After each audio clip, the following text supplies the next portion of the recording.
Petrol পাম্পে দীর্ঘ লাইনে দাঁড়িয়েও মিলছে না জ্বালানি তেল। এমন চিত্র এখন নিত্যদিনের। ঘন্টার পর ঘন্টা অপেক্ষা করেও পেট্রোল বা অকটেন না পেয়ে চরম দুর্ভোগে পড়েছেন সাধারণ মানুষ। অথচ সংশ্লিষ্ট সূত্র বলছে, বাংলাদেশ পেট্রোলিয়াম কর্পোরেশন হঠাৎ করেই দেশীয় উৎপাদনকারী প্রতিষ্ঠানগুলোর কাছ থেকে জ্বালানি সংগ্রহ বন্ধ করে দিয়েছে, যা পরিস্থিতিকে আরও জটিল করেছে।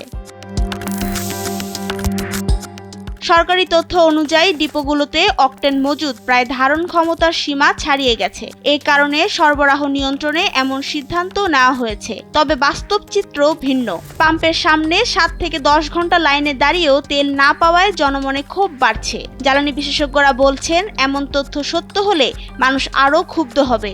কেননা তেলের জন্য যেখানে মানুষের ঘুম নেই, রেশনিং করা তেল নিতে কমপক্ষে 7-8 ঘন্টা থেকে শুরু করে 10-12 ঘন্টাও লাইনে দাঁড়িয়ে অপেক্ষা করতে হচ্ছে, সেখানে তেলের মজুদ উপচে পড়া এবং স্থানীয় প্রতিষ্ঠান থেকে তেল না কেনার সিদ্ধান্ত জনমনে অনেক প্রশ্নের জন্ম দেবে।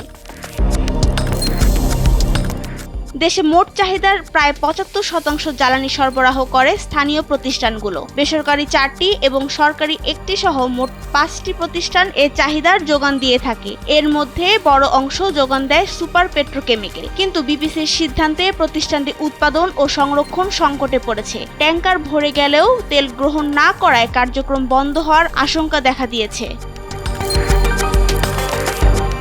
বিবিসির কর্মকর্তারা জানান, বিশ্ববাজারে অকটেন এবং ডিজেলের দাম অনেকটা দ্বিগুণ। এখন বেশি দামে তেল কিনে কম দামে বিক্রির ফলে চাহিদা মতো অকটেন ডিজেল কিনতে আগ্রহী নয় বিবিসি। যা কেনা হচ্ছে তাতেও সরকারের এখনো প্রতিদিন শত কোটি টাকার বেশি লোকসান হচ্ছে। এদিকে সংরক্ষণ ব্যবস্থার সীমাবদ্ধতা, আন্তর্জাতিক বাজারে দামের অস্থিরতা এবং আমদানি ব্যবস্থাপনার জটিলতা পরিস্থিতিকে আরও কঠিন করে তুলেছে। সরকার বিষয়টি তদন্ত করছে এবং দ্রুত সমাধানের আশ্বাস দিয়েছে।